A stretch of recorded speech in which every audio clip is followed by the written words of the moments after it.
Assalamualaikum warahmatullahi wabarakatuh. Waalaikumsalam. Warahmatullahi wabarakatuh. Salam sejahtera untuk kita semua. Mudah-mudahan hari ini kita semua dalam kondisi sehat, bahagia, dan kita bisa mengikuti acara ini sampai tuntas. Dan terima kasih kepada semua peserta yang sudah hadir. Adapun tema acara kita malam ini, literasi dalam menjaga kesehatan mental Gen Z dan milenial.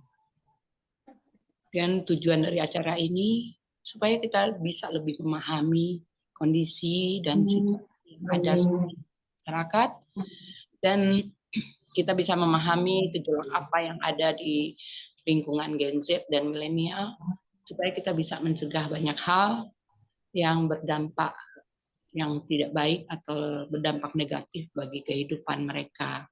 Mungkin tidak berpanjang lebar, untuk berikutnya kita minta kepada Bapak Susilo Eko Prayitno sebagai CEO ini untuk menyampaikan keterbukaan dan doa kepada kita semua dalam acara. Dan tempat kami Pak Susilo. Assalamualaikum warahmatullahi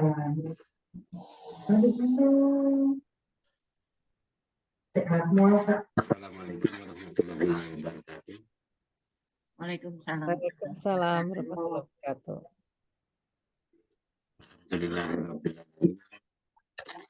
bersyukur kehadirat Tuhan Kuasa yang telah memberikan kesempatan kita, kesehatan kepada kita untuk bisa berkumpul malam ini dalam rangka memperingati Hari Hak Asasi Manusia Internasional sekaligus pengingat Hari Anti Kekerasan terhadap Perempuan. Pada kesempatan kali ini, Petani ID bersama Semarang Raya ID menyelenggarakan webinar dengan tema literasi dalam menjaga kesehatan mental Gen Z dan generasi milenial. Kami ucapkan terima kasih kepada narasumber Mbak Erna Wiyati STMM yang juga adalah pegiat literasi, yang terakhir kali kita mengikuti bedah buku beliau berjudul Mijil bulan September lalu di Semarang, dan juga Dr. Tini Sri Padmoningsih, spesialis kejiwaan, sebagai narasumber khususnya kaitannya dengan kesehatan mental. Dan mudah-mudahan pada kesempatan kali ini kita mendapatkan gambaran kesehatan mental seperti apa yang kita bangun khususnya bagi Gen Z dan generasi milenial. Untuk menyingkat kata, demikian saya sampaikan untuk sambutan kali ini. Selanjutnya saya kembalikan kepada moderator. Assalamualaikum warahmatullahi wabarakatuh. Waalaikumsalam. Waalaikumsalam. Baik Pak Susilo, mungkin kita bersama berdoa. Mudah-mudahan Allah Subhanahu Wa Taala melindungi kita semua dan apa yang kita lakukan hari ini mendapat keberkahan. Bismillahirrahmanirrahim. Ya Allah ya Rabb, kami berkumpul hari ini melewati Zoom meeting ini, dan kami memohon keberkahan, keselamatan, dan manfaat dengan apa yang kami lakukan hari ini. Karena semua hanya kehendak-Mu ya Allah. Dan kami diizinkan berkumpul, semua juga kehendak-Mu ya Allah. Semoga menjadi keberkahan bagi kami semua. Assalamualaikum warahmatullahi wabarakatuh. Baik, untuk panjang waktu, kita mempunyai dua narasumber malam ini. Satu, Ibu Erna Wiyati STMM, Beliau adalah penggiat literasi dan penulis novel Mijil. Dan kita berharap dari beliau banyak poin-poin yang kita bisa dapatkan dan kita belajar banyak dengan lebih mencintai, mengerti literasi, supaya kita juga tidak buta ilmu. Kemudian ada kedua, Dr. Tini Sri Patmoningsih, SP, KJ, mohon maaf kalau salah, psikiater dan penulis. Dari beliau akan kita dapatkan materi mengenai kondisi-kondisi kejiwaan dari generasi Gen Z dan milenial. Mudah-mudahan malam ini kita mendapatkan banyak ilmu, pengetahuan, dan ini jadi patokan bagi kita semua untuk bisa berbuat sesuatu ke depan. Untuk narasumber pertama, Ibu Erna Wiyati STMM, kami persilahkan kepada Ibu untuk segera memulai materi. Waktu dan tempat kami persilahkan. Terima kasih Mbak Susi. Assalamualaikum warahmatullahi wabarakatuh. Suara saya Waalaikumsalam. terdengar? Yes? Sehat ya Bu? Alhamdulillah sehat Mbak Susi. Terima kasih ya Mbak Susi kesempatannya dari Petani ID. Terima kasih Mas Susilo. Ini kakak adik kelas saya SMA. Terima kasih sudah setia dengan saya dan Mijil ya, mulai dari awal bedah buku sampai sekarang. Alhamdulillah disupport sama Mas Susilo dan petani.id. Terima kasih juga Dokter Tini, Matur nuwun sudah berkenan join ya Dokter Tini. Juga teman-teman semua yang hadir di sini yang tidak bisa disebutkan satu persatu. Terima kasih berkenan join. Malam ini kita mungkin kita ngobrol santai ya Mbak Susi ya. Ya, Ngobrol santai, tapi mudah-mudahan memberikan banyak manfaat. Ya. Ini saya sesuaikan dengan tema dari panitia dari Petani ID yaitu literasi dalam menjaga kesehatan mental Gen Z dan milenial. Nah, karena saya memang banyak berkutat di bidang literasi, maka tema atau judul pemaparan saya pada malam ini adalah tentang memperkuat mental generasi Z dan milenial dengan budaya literasi. Ya, semoga bermanfaat ya buat teman-teman semua yang ada di sini. Mungkin yang hadir tidak semuanya Gen Z dan milenial, tapi mungkin juga ada anak atau saudara atau teman yang Gen Z dan milenial. Mudah-mudahan bermanfaat ya buat semua yang hadir di sini. Oke. Ya, lanjut Mbak. Ya, jadi mungkin sebelumnya Mbak. Jadi kenapa ini sekarang Gen Z sama milenial ini lagi banyak lagi banyak dibicarakan ya. Sebelumnya Mbak Arin. Nah, jadi hasil sensus penduduk terakhir yaitu tahun 2020 ya, 3 tahun yang lalu itu hasil sensus penduduk kita dari 270,2 juta jiwa penduduk Indonesia ya dari data yang dikompilir oleh Badan Pusat Statistik Indonesia, itu mayoritas penduduk Indonesia itu paling besar ada di kisaran di Gen Z. Gen Z ya, Gen Z. Gen Z ini lahir tahun 1997 sampai 2012. Ini jumlahnya paling besar ya. Jadi 27,94%. Ini ada di Gen Z penduduk Indonesia. Kemudian disusul yang kedua ini milenial. Milenial ini lahiran tahun 81 sampai 96. Ini jumlahnya 25,87% atau 69,38 juta. Jadi tadi Gen Z sekitar hampir 75 juta ditambah milenial hampir 70 juta ya. Jadi hampir 145 juta dari 270,2 juta jiwa penduduk Indonesia ini adalah dari kalangan Gen Z dan milenial ya. Kemudian disusul Gen X ya, Gen X ini mungkin saya Mbak Susi ini Gen X ya Mas Susilo ya. Bu Tini gitu ya. Nah, itu kita yang terbanyak ketiga. Jadi yang paling mayoritas itu masih di kalangan Gen Z dan milenial. Nah, oke, mungkin lanjut Mbak Arin. Ya, jadi tadi mayoritas penduduk Indonesia Gen Z ini saat ini usianya 11 sampai 26 tahun di tahun ini. Kemudian milenial itu usianya 27 sampai 42 tahun. Nah, Gen Z dan milenial ini menjadi penentu Indonesia Emas 2045. Jadi di tahun 2045 nanti Indonesia itu mencapai usia 1 abad ya, 100 tahun. Nah, anak-anak yang atau para remaja yang sekarang Gen Z dan milenial ini di tahun 2045 berarti sekitar 22 tahun lagi ya. Mereka itu akan memegang banyak peran di negara kita. Jadi kalau milenial ini sekarang misalkan usianya 27, 22 tahun lagi usianya 49. Ini biasanya usia di puncak karir seseorang.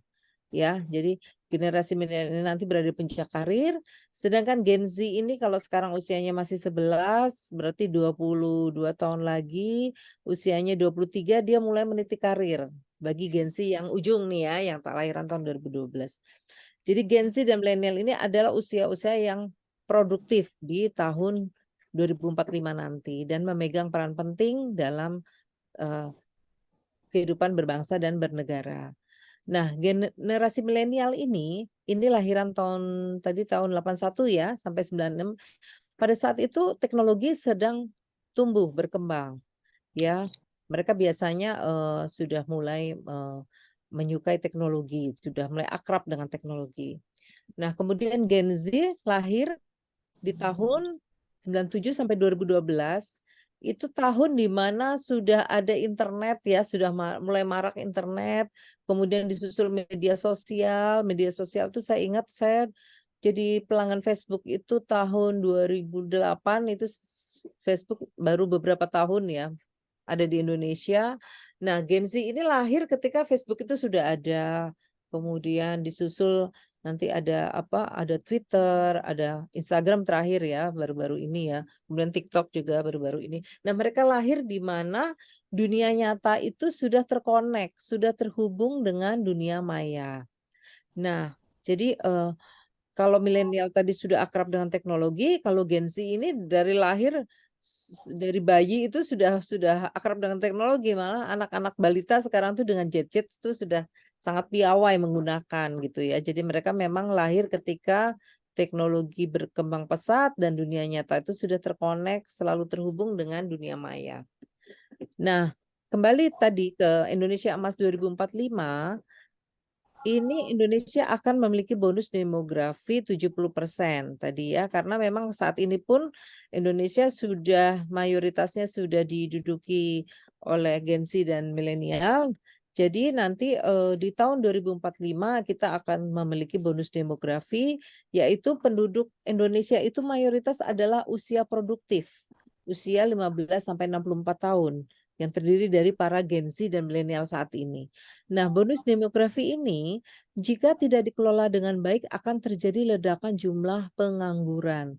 Jadi ini bagaikan pisau bermata dua ya bagi Indonesia. Di satu sisi kita beruntung memiliki banyak sekali usia produktif, tapi di sisi lain jika tidak dikelola dengan baik dari mulai sekarang ini akan terjadi ledakan jumlah pengangguran. Nah, ini akan sangat-sangat mengkhawatirkan kita semua.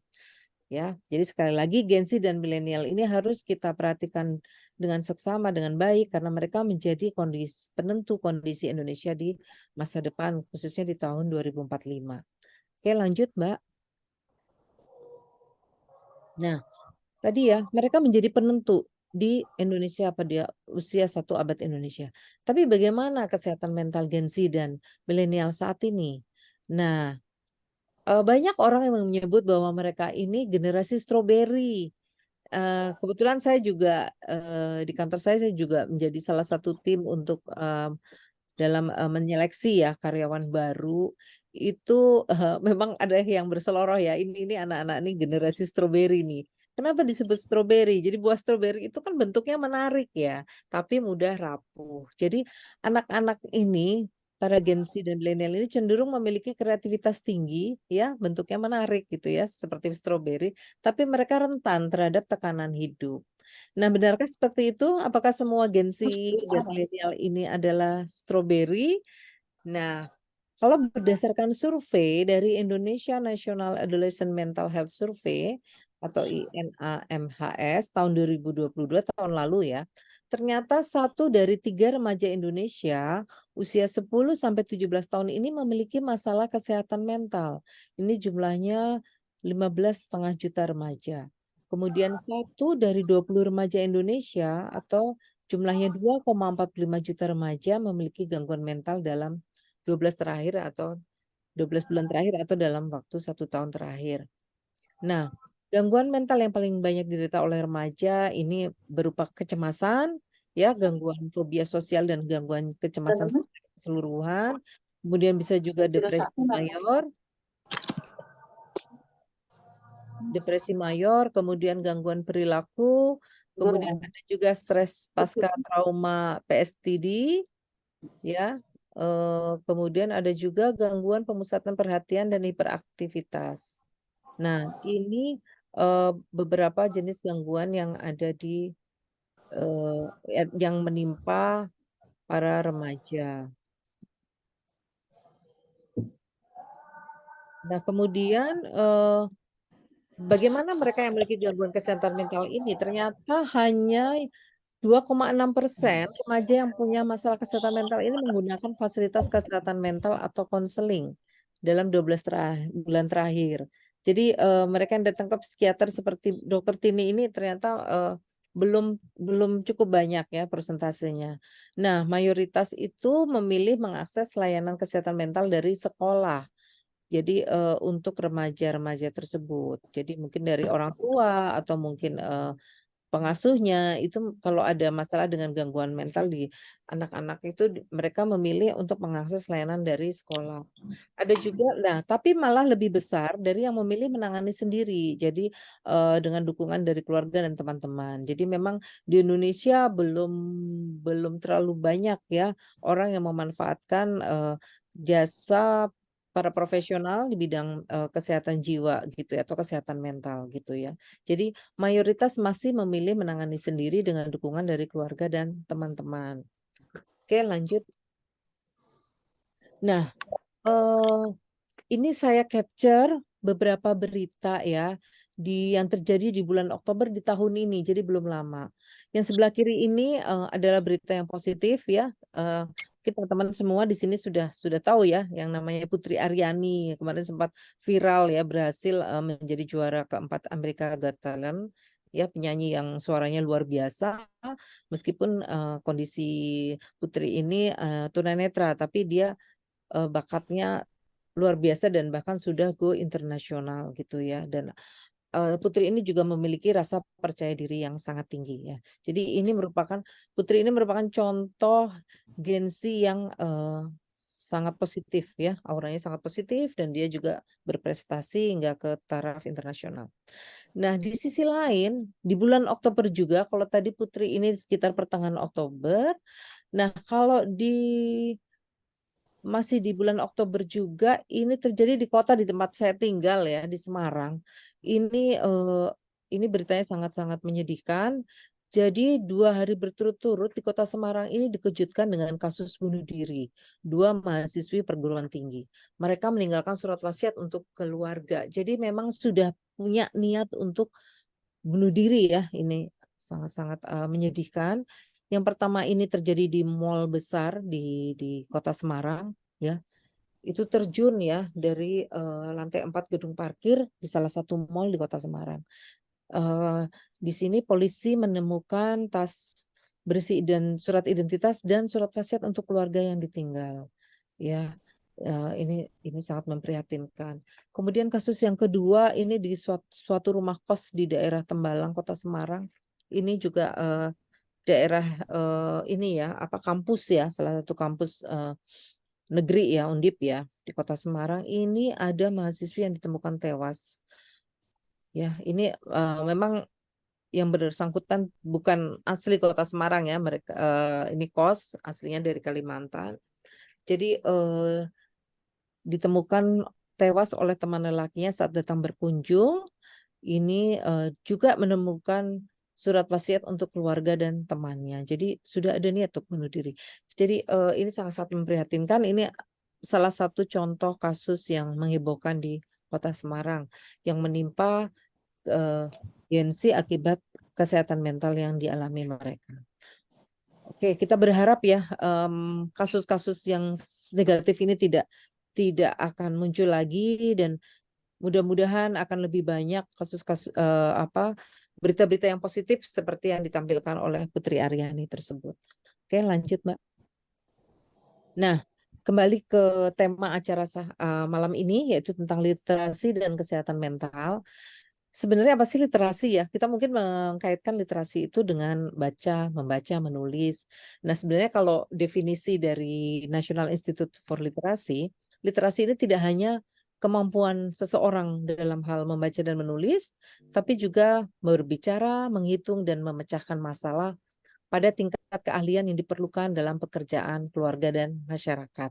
Jadi keahlian-keahlian mendasar ya untuk bersosialisasi. Nah, kemudian kesehatan mental. Kesehatan mental itu apa sebenarnya? Kesehatan mental ini adalah keadaan sejahtera mental yang memungkinkan seseorang mengatasi tekanan hidup, menyadari kemampuannya, belajar dengan baik dan bekerja dengan baik, serta berkontribusi pada komunitasnya. Ini ada kata kunci ya, tidak hanya mampu mengatasi tekanan hidup, tapi juga seseorang yang mampu menyadari dia kemampuannya apa, sehingga dia bisa belajar atau bekerja dengan baik dan berkontribusi pada komunitasnya. Jadi tidak hanya bekerja untuk dirinya sendiri, tapi juga ada kontribusi di lingkungannya. Nah, bagaimana literasi ini bisa menjaga kesehatan mental Gen Z dan milenial ya? Bagaimana tadi kemampuan orang membaca, menulis, memecahkan masalah, ini bisa membantu dia untuk keluar dari tekanan hidup yang dialaminya dan bahkan bisa berkontribusi dengan baik pada lingkungannya. Oke, lanjut, Mbak. Nah, ini beberapa manfaat literasi jika kita budayakan kepada para Gen Z dan milenial, ini pada akhirnya memang bisa untuk menjaga kesehatan mental. Nah, mungkin manfaat yang pertama, tentu kalau orang banyak baca, itu dia bisa menambah kosakata, dia bisa menambah ilmu dalam berbicara, sehingga pada saat dia bersosialisasi, dia bisa menambah rasa percaya diri gitu ya. Kemudian yang manfaat yang kedua, mengembangkan daya analisis. Jadi memang beda kalau kita membaca dengan kita menonton film. Ya, pada saat menonton film itu gambar yang terpampang itu kan sudah baku ya. Kita tidak bisa berimajinasi lebih lanjut, kita tidak bisa mengembangkan daya analisis. Tapi beda kalau kita membaca. Imajinasi kita berkembang, kemudian juga kita akan cenderung banyak menggunakan otak untuk berpikir, untuk menganalisis. Sehingga Mbak Arin tolong di Habibi melu. mute ya ini. Baik, Bu. Bocor. Kemudian manfaat lainnya adalah kita bisa mengembangkan kecerdasan verbal, logika, interpersonal, dan interpersonal dengan banyak membaca atau bahkan juga menulis.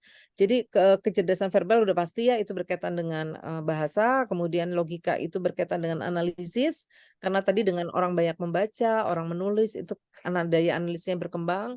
Kemudian interpersonal itu adalah kemampuan berinteraksi dengan manusia lainnya. Karena dengan dia tadi ya punya kosakata yang banyak, analisanya bagus, sehingga pada saat public speaking, pada saat berkomunikasi dengan orang lain itu juga kecerdasannya akan bertambah. Ini yang dimaksud dengan kecerdasan interpersonal. Kemudian intrapersonal. Nah, intrapersonal adalah kemampuan untuk menilai diri kita sendiri ya, melakukan introspeksi, kemampuan kita di mana. Tadi itu kan ya, salah satu definisi kesehatan mental adalah kita menyadari, seseorang yang menyadari kemampuannya. Nah, orang yang banyak membaca ini intrapersonalnya, kecerdasan interpersonalnya akan berkembang. Dia akan mampu mengetahui jati dirinya, mampu mengetahui dia kemampuannya di mana, minat bakatnya di mana. Nah, ini secara tidak langsung nanti akan menambah rasa percaya diri pada saat dia bersosialisasi dengan lingkungannya. Kemudian manfaat yang terakhir adalah literasi ini bisa digunakan untuk self healing, untuk terapi batin secara mandiri.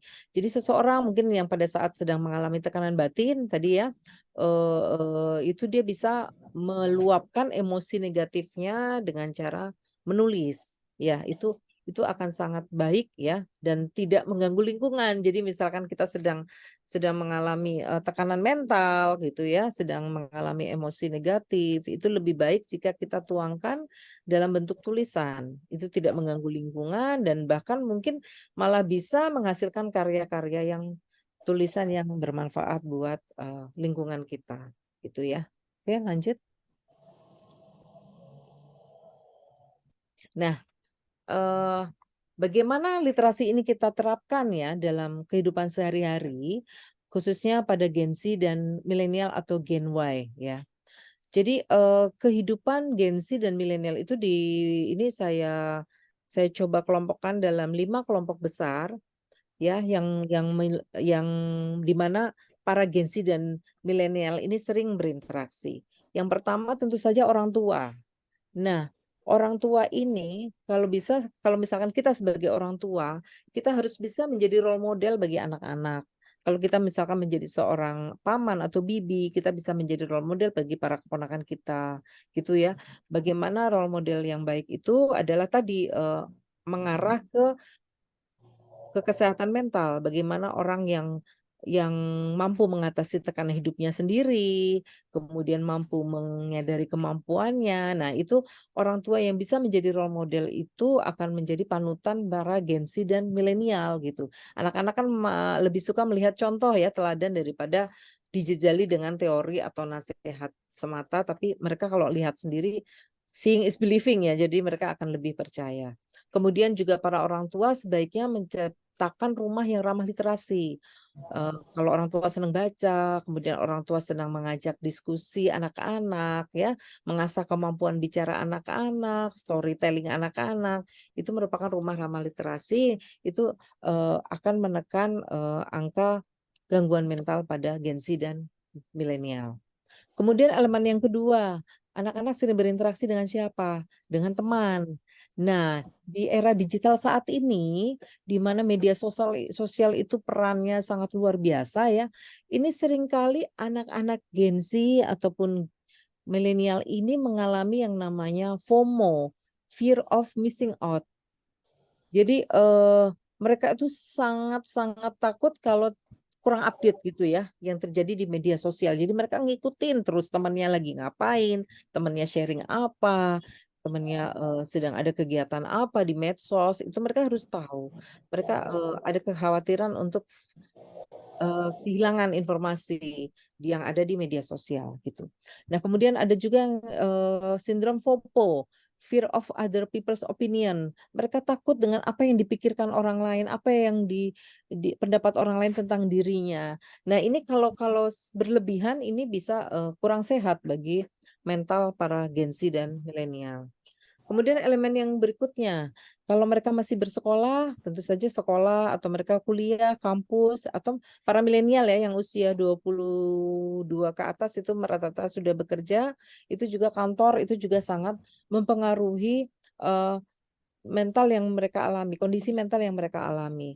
Jadi sekolah atau kampus yang ramah literasi, pengajar mulai dari unsur pengajarnya, metode belajarnya, kemudian fasilitas perpustakaannya, ekstrakurikulernya, itu juga positif untuk pembentukan literasi yang mendukung kesehatan mental, ini tentu saja sangat mempengaruhi para Gen Z atau milenial yang berinteraksi di dalamnya. Begitu juga dengan kantor. Kantor itu kalau ada kondisi ramah literasi seperti menciptakan sistem knowledge management, sharing informasi antar para karyawan atau karyawatinya, kemudian juga ada komunikasi yang baik, jadi tidak individualistis. Nah, itu juga sangat mendukung kondisi mental karyawan karyawati khususnya para milenial yang ada di situ.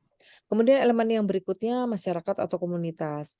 Nah, ini mungkin di Indonesia kita perlu memperbanyak ruang publik yang ramah literasi. Misalkan mungkin kalau di luar negeri itu orang datang ke perpustakaan itu sudah menjadi kebutuhan ya. Mungkin di Indonesia ini perlu ditingkatkan lagi. Mungkin perpustakaan juga dibuat lebih menarik, tidak kuno, ketinggalan zaman, tapi juga bisa lebih kekinian ya, sehingga bisa menarik minat para Gen Z atau milenial untuk mengunjunginya.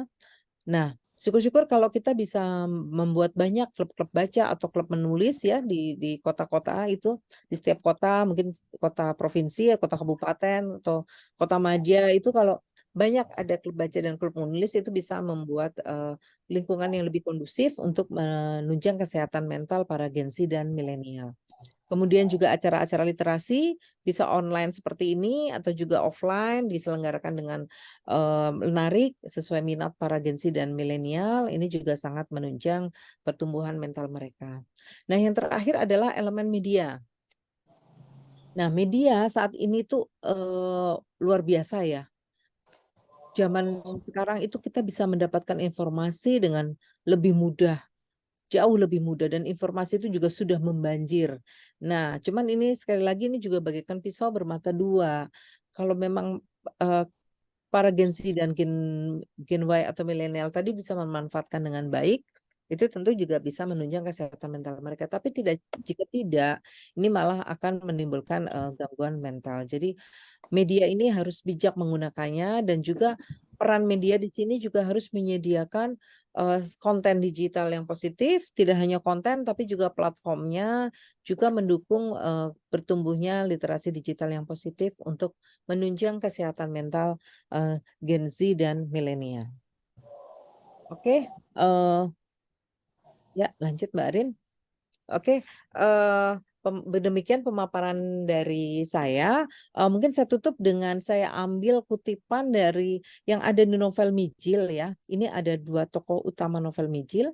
Yang pertama Kresa Mahesa. Kresa Mahesa ini di novel saya ini saya kisahkan berusia 39 tahun. Jadi masih masuk kategori seperti usia milenial saat ini.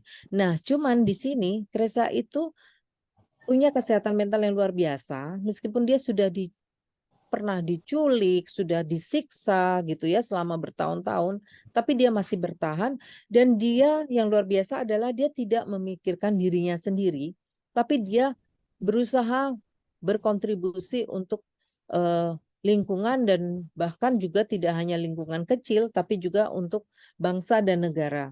Kresa punya pedoman hidup bahwa jika aku kelak menjadi abu, aku tidak ingin malu pada generasi penerusku. Jadi dia ingin meninggalkan legacy atau warisan yang bermanfaat untuk generasi penerusnya. Ya, ini luar biasa pedoman hidup Kresa di tokoh utama novel Mijil. Kemudian tokoh utama yang kedua, perempuan, Wina Agustina, ini berusia 34 tahun, masih kategori seusia milenial saat ini. Ini Wina punya prinsip hidup yang sederhana. Kita tidak akan bisa menata hidup jika tidak bisa menata hati kita. Jadi jangankan kita bisa berkontribusi untuk komunitas, untuk lingkungan, jika kita tidak bisa memiliki kesehatan mental atau kesehatan jiwa kita. Nah, itu pedoman hidupnya Wina Agustina, tokoh utama novel Mijil juga. Ya, demikian pemaparan saya, semoga bermanfaat buat teman-teman semua. Kalau ada pertanyaan lebih lanjut bisa kita diskusikan di sesi diskusi nanti ya, Mbak Iya. Susi, ditanya jawab. Atau kalau mau kontak saya di media sosial saya, namanya sama semua seperti nama asli saya, Erna Wiyati, di berbagai medsos, di Instagram, Facebook, ataupun yang lain. Ya, terima kasih teman-teman semuanya atas atensinya. Mohon maaf kalau ada salah kata. Wassalamualaikum warahmatullahi wabarakatuh. Waalaikumsalam warahmatullahi wabarakatuh. Ini ternyata luar biasa sekali. Sayang sekali saya belum baca buku Mijilnya. Nah, harus baca nih Mbak Susi. Habis ini langsung pesen ya. Oh ya, boleh iklan dikit ya Mbak Susi. Kalau teman-teman yang belum punya novel Mijil bisa didapatkan di toko online, di Tokopedia ataupun di Shopee. Kan teman-teman pasti sudah sering belanja ya Tokopedia atau Shopee, nanti tinggal di searching aja. Ya, kemudian kita tidak hanya cari baju ya, tidak cari hasil. Di Jadi suatu yang saat cantik tidak hanya fisiknya, tapi juga jiwanya ya, mudah-mudahan. ini luar biasa sekali karena saya juga hobi membaca dan saya juga hobi menulis. Wah, luar Apa yang Mbak Erna jabarkan tadi itu sangat luar biasa bagi saya karena langkah-langkah menulis ini sudah saya lakukan dari saya remaja. Saat ada hal-hal yang saya alami dalam kehidupan itu saya dengan cara menulis. Nah, ya kan kita semua punya masalah ya Mbak ya, menghadapinya seperti apa, dan saya harus memutuskan di usia yang sangat remaja, saya harus memutuskan skala prioritas dalam hidup saya. Jadi saat gejolak itu ada, saya tidak lari kemana-mana, tapi saya dengan menulis dan olahraga. Nah, ini hal yang pas sekali. Apa yang Mbak jabarkan itu luar biasa banget. Nah, nanti mungkin teman-teman peserta akan mengajukan banyak pertanyaan dan saya juga banyak sekali loh Mbak pertanyaan. Ya. Tapi untuk berikutnya kita lanjut dulu dengan Ibu Rini ya. Ibu Tini, Dr. Tini Sri Patmoningsih. Jadi kita sama-sama kita ikutin apa paparan dari beliau. Nanti bagi teman-teman peserta malam ini boleh mencatat atau mengajukan banyak pertanyaan. Nah, nanti kita akan masuk di sesi pertanyaan supaya kita mendapatkan hal-hal yang positif buat yang sangat banyak malam ini. Ya, waktu dan tempat kita silakan kepada Dr. Tini. Monggo, silakan dimulai Mbak. Terima kasih. Assalamualaikum warahmatullahi wabarakatuh. Waalaikumsalam warahmatullahi wabarakatuh. Sebelumnya saya pribadi sangat berterima kasih pada Bu Ernawati yang mengajak saya untuk bergabung di sini. Karena memang gangguan jiwa pada usia generasi Z ini saat ini sangat meningkat sekali yang kita dapatkan selama kita praktek baik offline maupun online gitu. Dan berterima kasih untuk bicara tentang literasi karena memang di dalam penata laksanaan gangguan jiwa ini kita terdapat tidak hanya obat saja tetapi juga ada terapi menulis istilahnya, jadi mengenali diri sendiri seperti itu. Dan juga berterima kasih pada Mbak Susi, kemudian Pak siapa tadi lupa saya, Pak Supriyan, Pak Susilo, karena sudah diberi kesempatan ini bergabung dengan teman-teman yang peduli pada nelayan, pada ini dan punya ini sangat bagus sekali pun media untuk mengenalkan tentang segala sesuatu hubungannya dengan kehidupan ya, seperti itu. Saya mulai saja nih Bu. Ya, monggo Mbak. Ini sebenarnya sudah dijelaskan bahwa untuk Gen Z, Gen milenial itu memang ada perbedaan. Pada Gen Z terutama kebiasaan untuk menggunakan HP atau internet itu sangat tinggi sekali, bahkan kehidupannya mayoritas dengan menggunakan gadget ini. Semuanya ada positif negatifnya. Sedangkan pada gen milenial itu mereka baru melihat perkembangan, jadi belum intens masuk di dalam era digital. Kemudian hal ini menyebabkan Gen Z itu memang lebih mandiri, lebih ambisius, lebih berani. Dan secara sosial politis mereka juga lebih mudah sadar karena berita semuanya kan bisa didapatkan dengan segera. Kalau Gen milenial masih ada pemahaman bahwa untuk tatap muka itu masih diperlukan. Seperti itu, tapi pada Gen Z memang ini jadi menurun. Lanjut.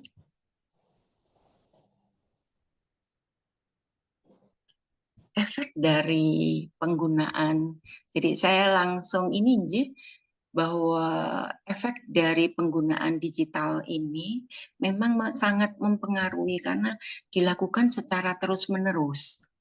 Sehingga generasi Gen Z ini sudah mulai minimal ketemu orang, semua tatap muka melalui digital.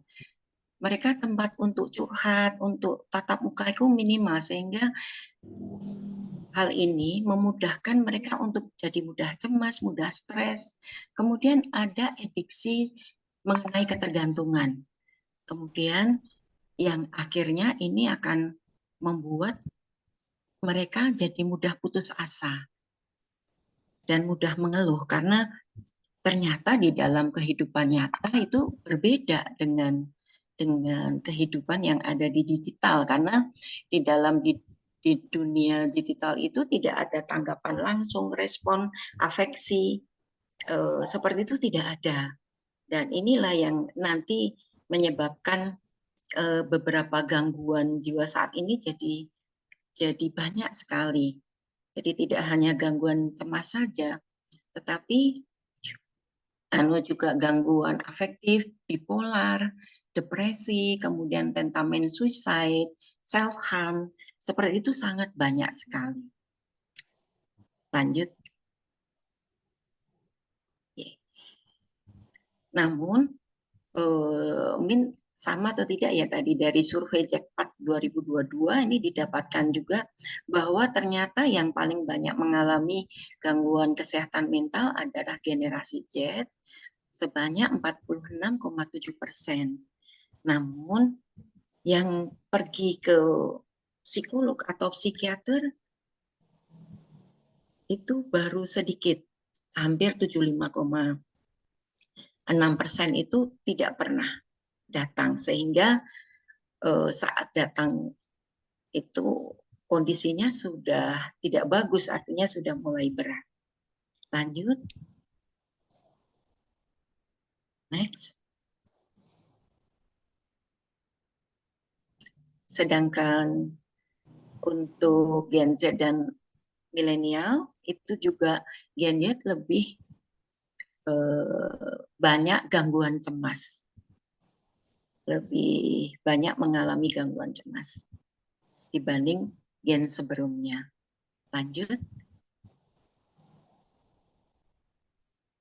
Alasan dari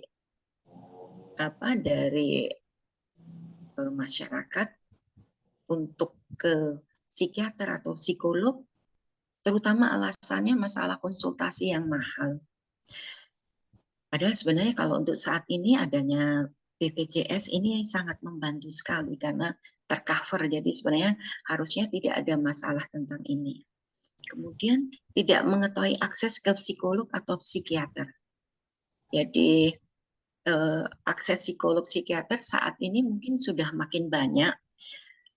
Di samping offline sekarang ini juga ada layanan online seperti layanan online untuk konseling online itu sekarang ini banyak sekali. Jadi sebenarnya tidak ada alasan lagi. Kemudian yang ketiga adalah khawatir stigma. Jadi orang kalau ketemu dengan psikiater takut dengan prasangka orang lain. Wah, ini orang gila. Oh, ini orang pasti tentu punya masalah nih. Kayak gitu yang sering dialami, stigmanya itu masih sangat tinggi. Bahkan saya sendiri kalau bertemu dengan orang-orang yang sudah selesai pengobatan seperti itu, kadang-kadang mereka seperti seolah-olah tidak mengenal saya seperti itu, karena stigma kalau ketemu Bu Tini itu bahaya, itu kayak gitu, itu kuat sekali. Kemudian juga orang sendiri khawatir bahwa dia mengetahui sebab atau pemicu dari sakitnya. Kemudian 20% takut dibilang mengalami gangguan jiwa yang identik dengan gila. Padahal tidak seperti itu. Karena ternyata ada obatnya dan bila mereka sudah pulih, mereka akan bisa beraktivitas kembali. Asal diberi kesempatan. Kadang-kadang yang banyak adalah sering mereka harus berjuang karena dikucilkan. Kemudian alasan yang lain sekitar 4,9%. Lanjut. Next. Nah, permasalahan kesehatan jiwa yang saat ini banyak sekali dialami, jadi ini adalah gangguan afektif, bentuknya bisa bentuk bipolar ataupun depresi mayor ataupun manik. Kemudian gangguan stres pasca trauma. Gangguan stres pasca trauma.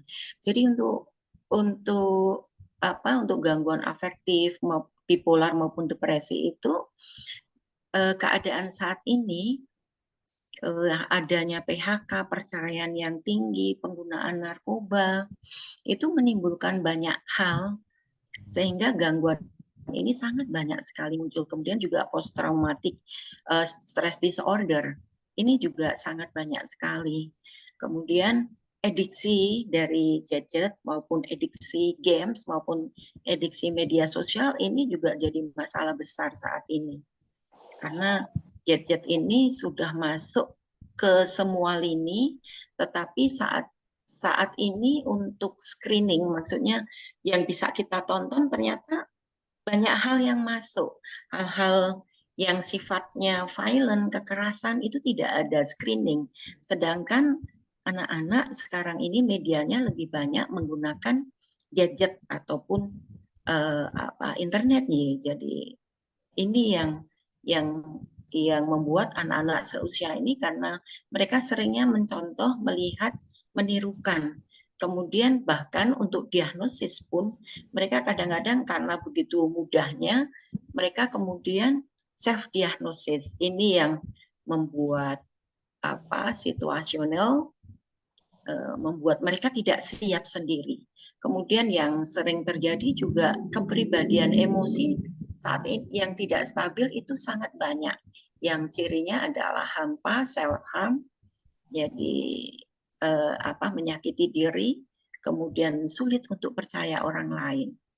Ini saat ini yang sering sering banyak dialami kondisi kesehatan jiwa di era ini. Lanjut. Nah, untuk diagnosis gangguan ini, yang saat ini terjadi kan memang banyak sekali yang self-diagnosis, kemudian tidak minta pertolongan pada orang yang profesional. Jadi di dalam diagnosis untuk suatu gangguan, itu penilaian adalah lengkap sekali. Jadi tidak bisa hanya salah satu gejala yang kita rasakan itu, kemudian kita mengecap diri kita yang mengalami itu. Ada beberapa gejala yang saling mirip, oleh karena kita observasinya panjang, kita meliputi 5 hal. Nah, pendiagnosis yang di rumah sakit itu meliputi psikiater, psikolog klinis, kemudian terapinya itu meliputi obat, psikoterapi, pembenahan hidup sehat. Nah, keadaan ini bila dengan terapi yang meliputi obat psikoterapi ini masih belum bisa, nanti ada tindakan opsional di mana ini akan mempercepat untuk terapinya. Meliputi elektrokonvulsi terapi, kemudian transmagnetostimulation, neurofeedback, dan yang lainnya, tergantung dari kondisi keadaan saat itu. Lanjut. Nah, gangguan-gangguan ini sebenarnya bisa dicegah penyakit ini. Di antaranya adalah dengan hidup sehat, meliputi olahraga, yaitu relaksasi pernapasan, yoga, meditasi, kemudian ibadahnya, kemudian relaksasi pernapasan itu bisa dilatih. Itu sangat membantu sekali karena orang megang gadget sering sudah lupa. Memegang gadget atau media sosial idealnya adalah 2 jam. Saat ini orang bisa melakukan menggunakan gadget itu lebih dari 2 jam. Sehingga butuh relaksasi yang bisa dikerjakan pada saat melakukan kegiatan itu supaya ada jeda. Kemudian yang kedua adalah menulis jurnal atau buku harian. Karena ini penting sekali di dalam menulis. Di dalam menuliskan apa yang dirasakan. Tadi kalau Bu Erna menyebutkan itu sebagai healing ya. Nah, kalau di sini kita menyebutkan sebagai katarsis karena mungkin sulit percaya dengan orang, ini dilakukan. Ini dikerjakan oleh siapa saja gitu kalau mengalami hal-hal yang menurut mereka tidak nyaman. Kemudian juga kebiasaan untuk kebiasaan hobi kayak gitu, kebiasaan baru harus dimulai. Jadi jangan sampai terlibas oleh penggunaan gadget ini sebagai salah satu cara pencegahan. Misalnya saja musik atau kemudian menulis atau banyak hal, bisa fotografi, itu juga sebenarnya bentuk dari literasi juga, karena biasanya dengan gambar itu juga bisa mengekspresikan pikiran, hati, seperti itu. Dan untuk psikoterapi itu juga dilakukan yang namanya, kalau untuk gangguan afektif, kemudian PTSD, kemudian adiksi gadget, kita menggunakan psikoterapi kognitif behavior terapi. Jadi di dalam kognitif behavior terapi, kita selalu ada PR dengan cara menulis kegiatan harian. Kita jadwalkan dari bangun pagi sampai kita tidur, kita menuliskan kebiasaan yang kita kerjakan, kemudian kapan muncul suatu gejala. Itu dituliskan bagaimana respon normal dari respon apa yang dialami oleh pasien ini, kemudian dituliskan, kemudian respon dari ekspresi maupun motoriknya itu seperti apa. Kemudian nanti kira-kira apa yang bisa dikerjakan. Nah, catatan PR ini nanti kemudian dibawa pada penterapis. Jadi dari situ nanti diadakan konseling, kemudian ditemukan sesuatu hal yang nanti pasien bisa menuliskan kembali dan melakukan apa yang ingin diperbaiki. Kemudian tahapan berikutnya juga sama, memang dengan menulis, karena dari menulis itu seperti tadi yang Bu Erna bilang, bahwa bisa memunculkan apa yang menjadi pikiran, bahkan pikiran yang terdalam pun itu bisa bisa terkeluarkan tanpa dia sadari. Nah, nanti itu akan didiskusikan seperti itu sampai dia memperbaiki cara berpikir, cara kebiasaan sehari-harinya. Next. Mungkin untuk sesi saya harapkan banyak pertanyaan, kemudian nanti kami akan bisa menjelaskan. Jadi di dalam terapi CBT, di dalam terapi psikoterapi, dalam apa yang saya lakukan di dalam menterapi seorang bipolar yang saya tuliskan di dalam buku pertama, novel pertama saya, di situ merupakan salah satu cara yang membantu mereka bisa pulih. Mungkin itu, matur nuwun. Saya berharap bisa ada banyak pertanyaan sehingga kita bisa berdiskusi dengan santai. Matur nuwun. Oke, sami-sami Mbak. Mohon maaf kalau terlalu cepat atau ada yang nggak tepat. Oh, enggak. Ini sangat banyak memberikan keterangan ya. Karena banyak hal di dalam masyarakat yang kita temukan itu kita tidak tahu istilah-istilahnya. Kemudian betul yang tadi Mbak sampaikan, bahwa keluarga itu banyak yang saya temukan di lapangan itu malu untuk menghadapi psikiater, psikolog, seolah bahasa masyarakat ini ada penyakit kejiwaan atau gila. Nah, ini kan yang membuat mereka tidak paham manfaat dari berhubungan dengan psikiater, psikolog gitu. Seharusnya masyarakat bisa paham bahwa saat dia mengalami ya anaknya, keluarganya yang di generasi-generasi Z dan milenial ini ada hal-hal yang sudah di luar kebiasaan, ini harus ada bantuan. Betul. Kemudian bantuan ini apakah kami keluarga atau kita keluarga ini mampu nggak sih melakukannya? Kalau kita tidak mampu, bukan bidangnya, kita bukan ahlinya, maka kita harus mencari ahlinya.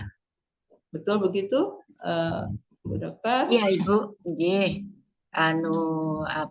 Jadi bila kita melihat ada perubahan pada anak kita ataupun pada diri kita jadi lebih sensitif atau kita lebih suka menarik diri, ada perubahan perilaku yang membuat kebiasaan sehari-hari jadi terkendala, untuk sebaiknya untuk konseling dulu. Nanti konseling dulu kan belum tentu juga sakit, cuman baru resikonya sudah ada. Jadi dengan dini kita akan mengevaluasi. Kita akan mengelola dari wawancara, kita akan bisa dapatkan wawancara mendalam ya untuk diagnosisnya, kemudian untuk akses 2-nya cara berpikirnya, ataupun ada IQ yang kurang, kemudian yang ketiga apakah ada penyakit fisiknya, nah keempat apakah ada masalah stresor psikososial yang saat ini sedang dihadapi, kemudian yang kelima bagaimana fungsi peran sosial mereka saat ini. Jadi kalau sudah ada hal yang tidak bisa terselesaikan, lebih baik segera, jangan ditunda ke psikiater untuk evaluasi. Ya. Karena itu Ibu. Karena yang sering sekarang telat Ibu, jadi biasanya dibawa ke orang pintar, kemudian yang itu sehingga kondisinya akhirnya terpaksa harus dibuat. Kalau sampai dengan ke kita itu biasanya sudah butuh terapi lengkap ke psikiater itu.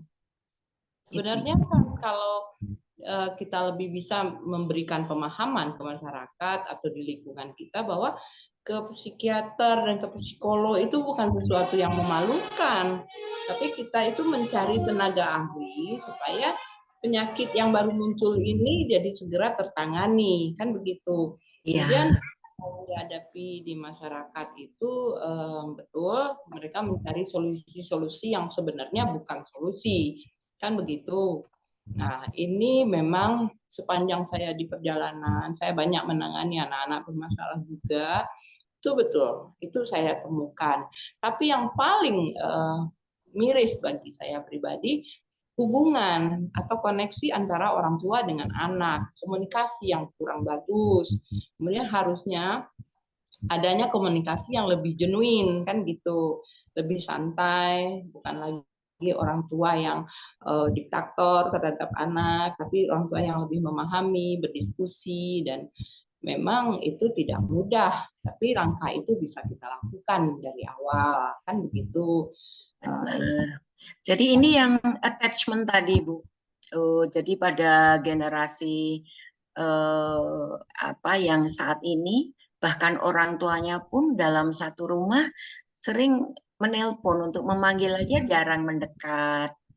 Jadi semuanya lewat telepon. Nah ini mengganggu sekali. Kemudian orang tua juga keduanya bekerja. Mereka sibuk dengan pekerjaannya dan akhirnya HP, media sosial ini yang mereka pegang tanpa bimbingan. Padahal anak-anak di usia ini adalah mencontoh. Betul. Jadi ini yang menyebabkan kasus bully itu banyak sekali, karena kasus psychological abuse banyak sekali ditemukan di dalam medsos, karena sekarang ini kan pembatasan ini tidak ada nih Bu.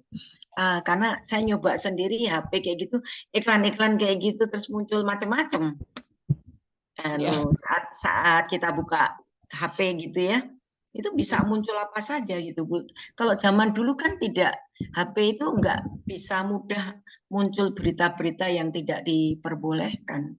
Betul. Untuk itu. Jadi memang itu sekarang ini bully yang panjang, yang banyak sekali masalah sosial efek dari medsos, internet, karena tidak ada pendampingan dari siapapun. Semua sibuk semua sekarang ini dengan HP ini, yang saya prihatin sekali karena kasus begitu marak. Bahkan pernah kita temukan anak yang melahirkan pada usia 10-13 tahun Ya, dengan suami yang seusia. betul. Mungkin. Nah, ini kemarin saya juga kan habis ke sekolahan saya, ke alumni saya, karena saya punya kelas tapis di alumni saya. Saya buka itu dari 2018. Waktu 2017 saya mengadakan seminar remaja, ya kan, mengajak mereka berdialog. Itu dengan 300 sampai 500 peserta anak-anak SMP sekota Bukit Tinggi. Dan saya membuka link, saya berikan nomor HP saya sangat kaget nih, hampir 300 anak itu WA saya dengan segala macam problemnya. Saya kaget, ternyata anak-anak kita ini mengalami banyak masalah dan mereka tidak punya tempat untuk bicara. Nah, ini mungkin fungsi orang tua lebih ditingkatkan kali ya, Bu Tini. Iya, memang cuman repot juga ya Bu, sekarang ini di pekerjaan itu seperti guru kan ada sistem akreditasi, ada semuanya sistem. Kadang-kadang saat ini terlalu sibuk dengan proses akreditasi ini, bahkan di hampir semua lini ada akreditasi yang menggunakan jet-jet ini. Terus sekarang ada hukum, Bu, kalau guru itu tidak boleh membuka HP anak. Oh gitu? Ya. Waduh. Dan tidak berdaya, karena ada hukumnya, Bu. Karena itu nilainya hak pribadi. Nah, bagi saya, punya pendidikan terus yang jagain anak-anak di sekolah siapa? Benar, Ibu. Jadi makanya efek dari digital secara menyeluruh sebenarnya manfaatnya banyak banget, karena anak-anak kita jadi pintar, jadi punya sesuatu yang lebih, tetapi ada kelemahannya di dalam di dalam kata Nyaring ya, Bu. komunikasi dalam ini, karena mereka lebih berani otomatis dan percaya dengan itu, dan mereka akhirnya juga jatuh kalau tidak sesuai dengan pikiran awal. Iya. Ini ada pertanyaan.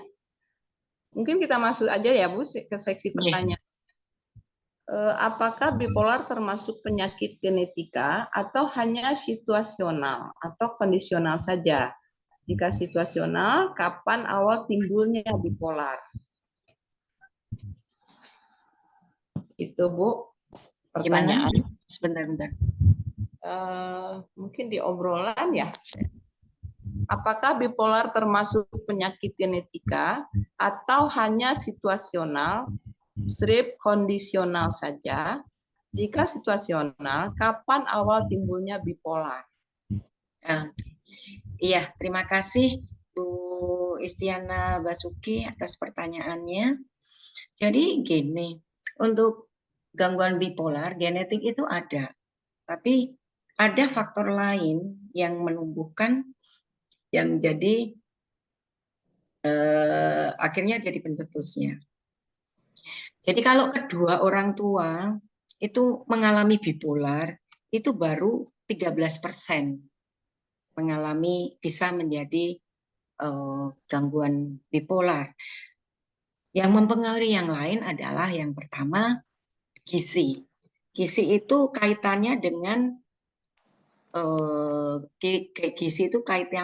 plastisitas sel saraf. Karena plastisitas sel saraf ini yang sangat membantu di dalam seseorang mengalami masalah. Kemudian yang kedua, lingkungan. Cuaca juga bisa mempengaruhi. Kemudian yang ketiga, family violence. Kekerasan di dalam rumah itu juga sangat mempengaruhi untuk terjadinya gangguan afektif bipolar ini. Misalnya saja kalau sekarang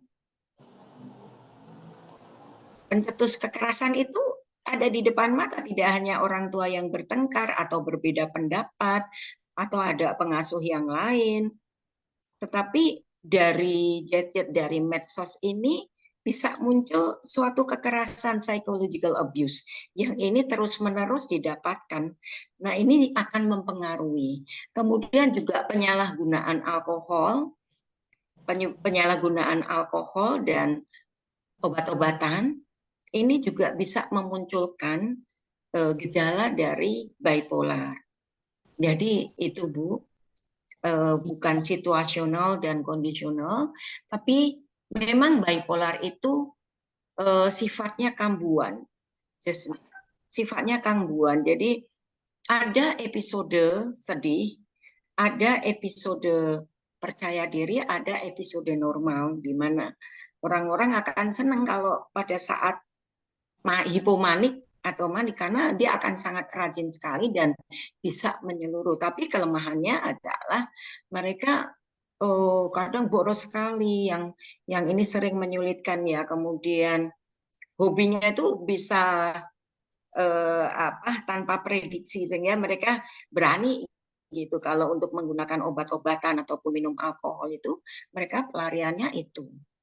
Jadi bukan situasional atau kondisional saja, memang efeknya jenis gangguannya adalah sifatnya yang kambuhan. Oleh karena itu kami tuliskan di dalam buku saya yang 2 wajah ini untuk gangguan bipolar, ada sebenarnya terapi kita itu memperpanjang episode normal. Episode normalnya ini kita perpanjang dengan cara terapinya harus lengkap. Tidak cukup obat saja. Kemudian kita melibatkan keluarga. Jadi antara dokter, pasien, dan keluarga ini kita satu tim. Kita bersama-sama mencari. Misalnya saja dari kita evaluasi ternyata ada masalah dengan ayah ibunya yang berbeda pandangan seperti itu. Itu nanti kita siasati, kita bicarakan. Jadi ada namanya psikoterapi family. Itu kita perlukan sehingga nanti bisa terbuka.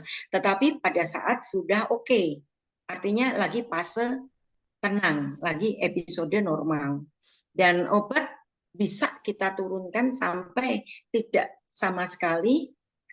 Kita melihat dulu kesiapan ini semua. Kemudian apa kemampuan diri dari pasien ini? Dia sudah mengenal belum kelemahannya? Atau dia sudah ini belum bisa memahami? Dia bisa konsisten dengan terapinya. Itu bisa kita sampai tidak tanpa obat, dan ini bisa panjang. Ini pasien ada yang ya pengalaman dari beberapa ini ada yang kita sudah lepas obat. Bahkan cuman kalau dia merasa ada muncul mau kambuh, dia akan datang walaupun saya kadang tidak memberi obat, tetapi mendengarkan aja, kemudian memberikan PR, terus kita diskusikan. Seperti itu, Bu Istiana.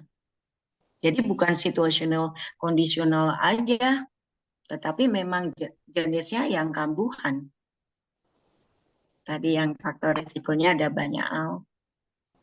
Gitu? Ada lagi? Atau masih kurang ingin ditanyakan? Ada.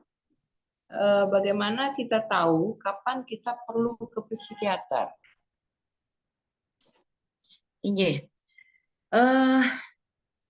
Jadi kalau ke psikiater tadi, hal yang biasa kita lakukan, itu kita tidak bisa melakukan lagi dan tidak bisa menikmati apa yang biasanya kita suka.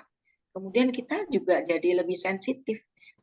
Lebih sensitif kok, cenderung orang biasanya sabar kok ini jadi mudah marah.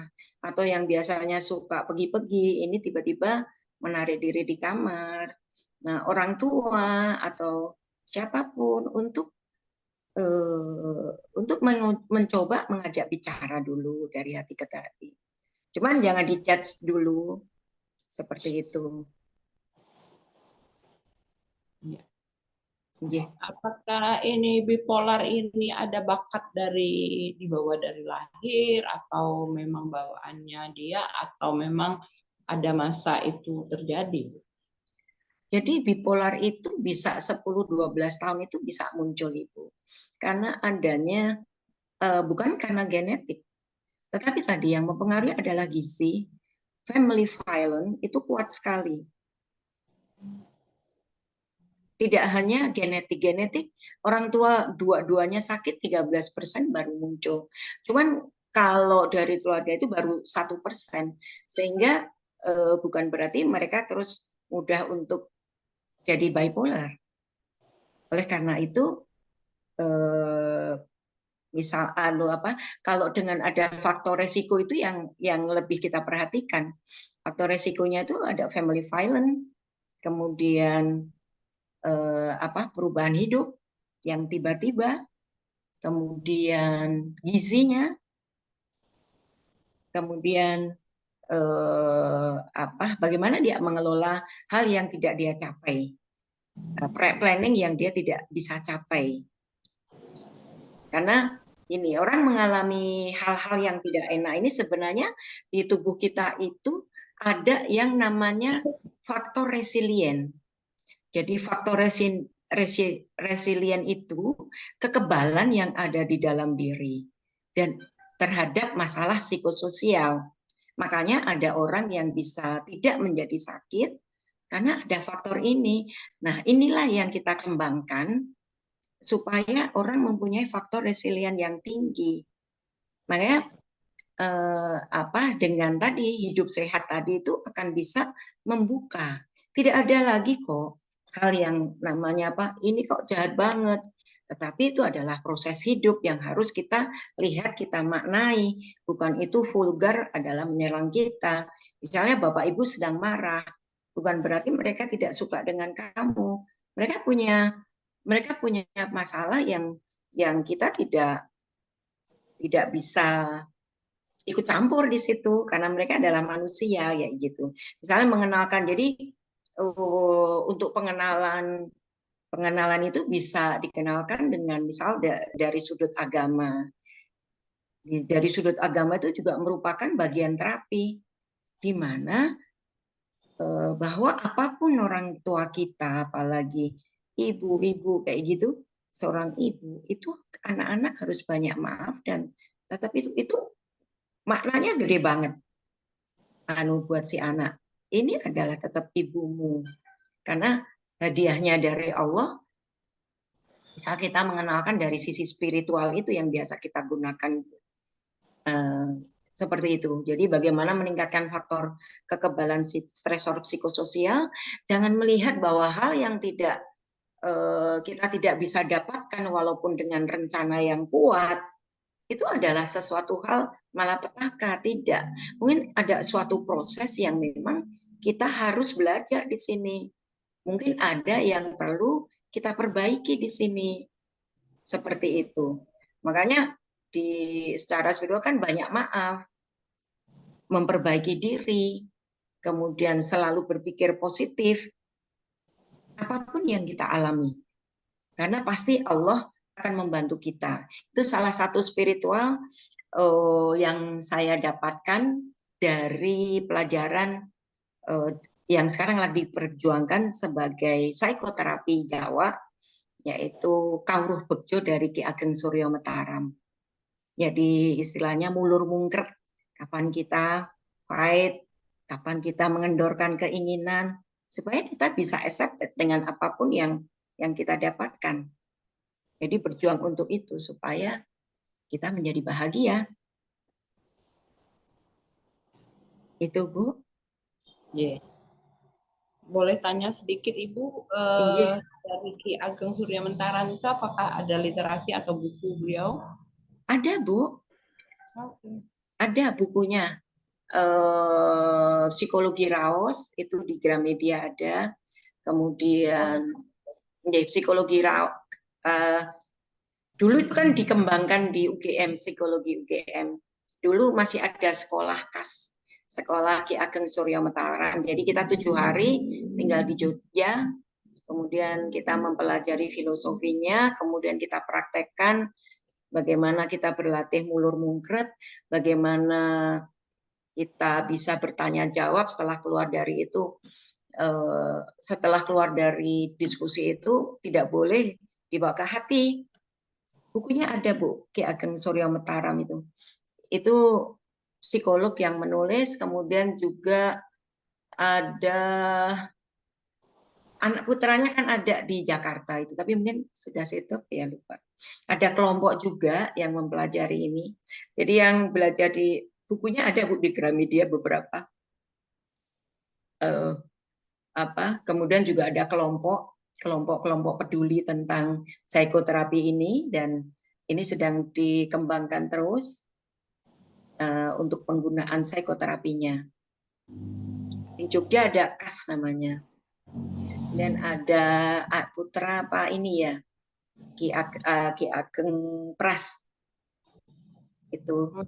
Kalau bisa belajar di Jogja Ibu, bisa bertemu dengan aktivitasnya. Bahkan ada satu desa yang memang desa pos bencana itu loh Bu, bencana apa, gempa bumi ya, daerah Bantul yang namanya Balong, itu mereka menerapkan ini, sehingga menerapkan pelajaran Ki Ageng Suryo Mataram, sehingga akhirnya desa ini betul-betul sehat jiwanya.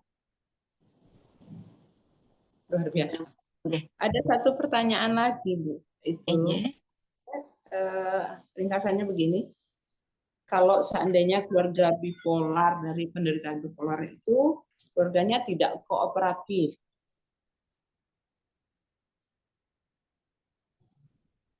Injih Ibu, problemnya biasanya memang dari keluarga, terutama orang tua. Karena kan gangguan bipolar ini tidak nampak jelas gitu. Cuman kadang-kadang ada overthinking, over pemahaman gitu, Nggih. Nah, di sini kan kita sudah periksa lengkap ya, pada pasiennya. Nah, biasanya kan dari situ terdapat problemnya biasanya memang pada orang tua yang banyak. Mereka tidak accepted, atau mereka berbeda pendapat, atau mereka sudah divorce, seperti itu Bu. Jadi kita mengenalkan. Jadi kita mendekati dulu pada keluarga, jadi ada psikoterapi dengan family, supaya kita ada titik temu. Jadi memang proses awalnya agak panjang ya Bu, pasiennya sendiri, kemudian kita mengelola akses empatnya itu apa dengan orang tuanya. Nanti kalau semuanya sudah memahami, tetapi pasiennya sendiri tetap dipahamkan bahwa yang dibutuhkan untuk bisa survive adalah ini. Kemudian kita mendekati orang tuanya, setelah itu disatukan. Iya. Ya. Jadi arti kata penderita bipolar itu dia tidak akan mampu untuk mengobati diri sendiri tanpa support dari lingkungan, dari keluarga ya Bu ya. Iya. Cuman ada juga yang tidak ada orang tuanya sih Bu. Ya, betul. Penguatan, jadi tetap penguatan. Kalau ada support dari keluarga, alhamdulillah. Kalau tidak, kita olah terus supaya dia memahami, memaafkan dulu terutama ya. Karena konfliknya dengan orang tua biasanya. Memaafkan dulu perbedaan atau apapun yang terjadi pada orang tua. Tapi kalau ada orang tuanya, kita mendekati. Mereka tetap bisa survive, Ibu. Karena ada pasien yang orang tuanya kan memang divorce dan dia berjuang sendiri, pendampingan. Cuman kita pendampingannya memang jadi 24 jam ya Bu. Jadi kalau ada case-case khusus, saya memang menyediakan untuk konseling lewat WA. Seperti itu. Karena kalau sekarang saya ada di Yes Dokter atau Halodoc, itu biasanya karena saya bangunnya dini hari, saya buka layanan jam itu. Tapi kalau ini juga bisa, tetapi harus WA aja, jangan telepon. Karena kalau telepon saya suka tidak dengar, karena HP-nya di mana gitu ya Bu. Iya betul. Udah tua gini tuh lagi ngetas-ngetasin di mana. Atau kehabisan itu, seperti itu. Ya, betul. Kadang-kadang mereka kan saat mereka nggak WA, tidak segera dibalas, kemarahannya juga berbeda, ya kan? Nah, nanti kadang-kadang kan ada yang ini, ada yang marah ya Bu. Itu makanya saya bilang, mohon nanti kalau hubungi Ibu, WA aja dulu, janjian dulu, nanti longgar jam berapa baru kita ngobrol. Seperti itu. Jadi memang harus intens sih kita dampinginya. Psikiaternya juga kalau capek harus bilang, aku Bu maaf lagi capek, nanti ya jam sekian atau besok pagi karena lagi full kayak gitu. Jadi sama-sama kalau sudah ada keras itu enak Bu untuk janjian. Ya, betul. Mungkin Karena bagi peserta yang lain ada pertanyaan untuk Mbak Erna juga. Ya, pertanyaan apa yang bisa kita bahas bersama. Dan itu juga kayak sepertinya ada games yang akan diberikan hadiah ya dari Mbak Erna, buku Wijil. Bagaimana Mbak Erna atau Mbak Tini, apakah akan diberikan pertanyaan ke peserta yang lain? Monggo dipilihkan nanti. Mungkin saya mengenalkan buku saya, nanti yang bertanya pertanyaan yang menurut moderator oke, yang paling oke, atau dari itu ada 2 buku gitu Bu. Nanti saya ada buku untuk yang nanti yang terbaik dari Ibu itu aja. Baik. Kita bagikan. Tapi nanti saya mengenalkan sedikit tentang buku kami ya Bu. Iya, boleh. Silakan Ibu. Hah? Mengenalkan supaya semakin menarik nih hadiahnya. Gimana ini ya Bu? Sebentar. Minta tolong ini PowerPoint saya Bu.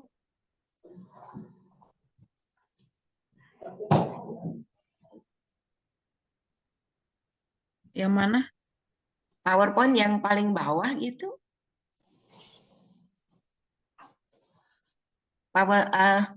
PowerPoint presentasinya. Halaman terakhir barangkali ya. Iya, yang terakhir. Baik, sebentar.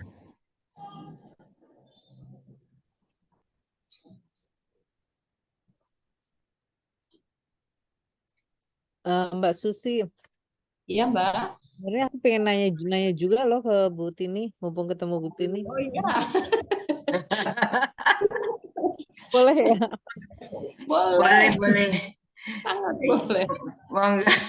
Ibu Oh, tapi tadi Bu Tini mau ini ya, mau cerita tentang bukunya ya. Yang mana ya Bu? Dulu. Iya, itu di bawahnya terima kasih Bu. Nah, Ya. Ini karena demikian banyak gitu. Saya mau cerita tentang buku kami ya Bu. Buku ini sebenarnya pengalaman dari pasien yang berhasil pulih. Memang perjuangannya nggak mudah, terutama diri sendiri untuk accepted dulu.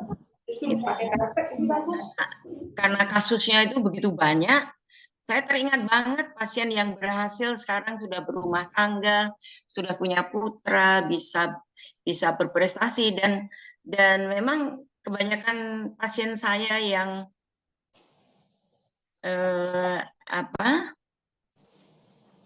yang pulih ini sudah cantik, pintar kayak gitu Bu. Itu terbayang banget di wajah saya. Dan mereka betul-betul berhasil, tapi mereka juga betul-betul total gitu, betul-betul pasrah bongkoan gitu. Jadi orang tuanya yang mula-mula heboh, mereka bisa bersatu akhirnya. Itu yang membuat saya menuliskan ini, karena pengalaman ini mungkin tidak bisa semua orang mengerti tentang terapi jiwa itu half complete gitu. Jadi ini saya karena kalau saya bicara secara medis, secara tidak novel, mungkin orang nggak akan tertarik Bu, bosen nih gitu kan. Kalau saya sendiri juga bosen kalau serius-serius gitu. Makanya ikut nulis-nulis gini sambil membayang-bayang kayak gitu, Bu. Jadi ini perjuangan betul. Terus juga yang motivasi saya kan sebenarnya saya post stroke. Saya juga takut kalau daya ingat saya hilang, padahal psikiater itu masalah pikiran ya, Bu, dari sel otak itu. Jadi menulis ini juga tujuannya supaya ingatan kita pulih, ternyata recall gitu. Saya tidak perjuangan banget pensiun langsung saya menulis.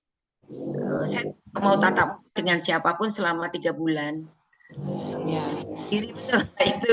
Akhirnya jadi juga, Bu, novelnya, alhamdulillah. Jadi ini maksud saya ini hasil karya pensiunan dini. Tidak ada pensiun, Bu. Alhamdulillah. Itu membuat saya bahagia sekali karena moga-moga aja manfaat gitu. Jadi Ya. paling tidak ada pertolongan pertama dulu untuk. Ya. Nanti Ibu akan memberikan hadiah buku berapa buah? 2 aja, Bu. 2 Dua. aja. Untuk saya ya 1 ya. Monggo dari yang sudah bertanya, yang monggo terserah, saya serahkan 2 gitu, nanti saya kirim minta nomor HP sama. Baik. Tadi Mbak Erna juga ingin bertanya kepada Ibu. Kita Terus pundi, Bu Erna. Ya, Butini, bukunya udah nyampe ya. Loh. Saya belum loh. Kita gantian saling pesan buku. Ya. Ini karena BWC 21 tuh Bu Susi. Ya, Mbak Tini udah duluan beli buku saya gantian. Sekarang punya Mbak Tini kan baru terbit. Iya. Ya. Saya tuh mau nanya, saya pernah baca data ya bahwa ini kan kebetulan bertepatan dengan peringatan Hari Anti Kekerasan Terhadap Perempuan ya, acara kita ini ya, sama Hari HAM, pas 10 Desember ini Hari Hak Asasi Manusia. Saya pernah baca data bahwa kekerasan terhadap perempuan itu di Indonesia itu justru mayoritas dilakukan oleh orang terdekat. Betul. Dekat itu bisa suami, bisa kekasih, bisa keluarga ya, bisa orang tua. Nah, ini gimana nih Bu Tini, kok fenomenanya sangat-sangat menyedihkan ya? Indonesia kan padahal seharusnya kita dikenal sebagai negara dengan penduduk yang ramah, yang menjunjung sopan santun, tapi kok justru dengan keluarga terdekat atau orang terdekat justru terjadi kekerasan seperti itu. Itu Bu Tini, gimana ini? Iya, bahkan yang orang yang kita percaya yang di dalam rumah itu juga bisa membuat jadi pelakunya, Bu. Jadi kalau menurut pandangan saya pribadi, semuanya berawal dari kebiasaan melihat sesuatu. Karena otak itu merekam. Jadi kalau kita sering melihat sesuatu, kemudian dia punya traumatik, punya karakter, misalnya saja ada gangguan personality, gangguan kepribadian, kemudian punya kebiasaan melihat sesuatu, itu kan seperti tertanam. Zaman sekarang sudah nggak ada lagi istilahnya closely role. Karena pola-pola yang ditawarkan di TV itu kan serba konsumtif semua, Bu. Sedangkan karakter timur itu sekarang ini jauh. Dan ini kemudian kalau orang tua juga kepercayaan terhadap seseorang itu kuat, dan mereka fokus hanya pada pekerjaan untuk mencari materi-materi seperti itu. Mencari sesuatu hal yang inilah, makanya era digital itu memudahkan seseorang untuk meniru sesuatu. Jeleknya ini, Bu Erna. Dan siapapun kan bisa. Dan karena TV isinya juga hal-hal yang itu seperti orang mencontoh. Karena tiap hari dia perhatikan itu terus, akhirnya ada suatu muncul sesuatu bahwa itu adalah hal yang biasa, wong itu ya seperti itu, karena sifatnya mencontoh. Ini yang memang harus disikapi, tidak bisa secara individu atau ini, tetapi juga program terutama di dalam media medsos di dalam ini untuk mulai diperhatikan. Ingat nggak Bu, zaman dulu yang ada banting-bantingan itu loh, olahraga sumo apa ya? Kan Oh ada ya, anak yang membanting juga, diinjek-injek kayak gitu. Nah, ini secara tidak langsung isinya, saya sekarang kan pensiun, jadi sudah lihat TV gitu ya. Wih, ini. Kalau dulu kan nggak sempet, sekarang ngelihat banget.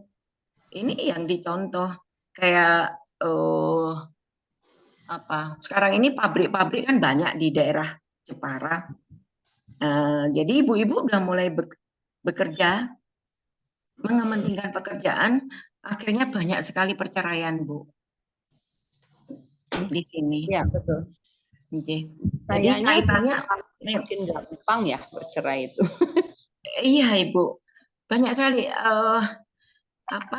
ya akhirnya dengan membabi buta tanpa berpikir melakukan sesuatu hal, karena itu hal yang wajar karena tiap hari dia nonton. Ya. Jadi Ibu, ini bisa ada timbul pertanyaan. behavior terapi seperti itu. Dalam? Ini ada pertanyaan ini, Bu. Tapi Bu Tini ya, jadi memang paparan media informasi digital itu bisa mempengaruhi pola pikir masyarakat ya. Sangat Ibu. Dulu sebelum internet masuk desa itu sebenarnya sudah didiskusikan dengan dosen kami gitu untuk nanti efek ini udah ada pencegahannya belum, ada ininya belum, karena seperti merekam sesuatu hal yang ini yang tidak, yang itu terekam otak sifatnya merekam. Ya. Kalau itu dibiasakan nanti akan mencontoh. Ya. Terima kasih Bu Tini. Mbak Susi, kembali ke Mbak Susi. Baik, ini ada pertanyaan buat dua narasumber. Bagaimana menggiatkan literasi di kalangan Gen Z dan milenial, sementara mereka sudah cenderung digital minded. Ya. Pertanyaan dari siapa Mbak Susi? Boleh tahu? Ini saya tidak bisa lihat ininya Mbak, namanya. Di chat ya? Ya, di chat. Oh, saya nggak lihat ya. Oke, nggak apa-apa. Mungkin saya coba dulu jawab ya sebelum kalau Bu Tini mungkin lebih dari aspek ininya ya, medisnya ya. Medisnya ya. Saya secara umum dari literasinya. Tadi pertanyaannya bagaimana menggiatkan literasi di kalangan milenial dan Gen Z gitu ya? Ya. Sementara mereka sudah digital minded. Sudah digital minded ya. Mungkin tadi di paparan saya Mbak Arin mungkin bisa ditampilkan lagi yang elemen-elemen itu. Itu di situ kan ada berbagai elemen ya.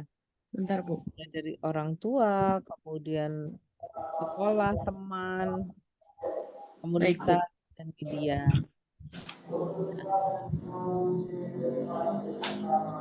Mungkin memang saat ini ya beda eranya ya. Kalau dulu zaman saya kan belum ya betul yang itu Mbak Arin.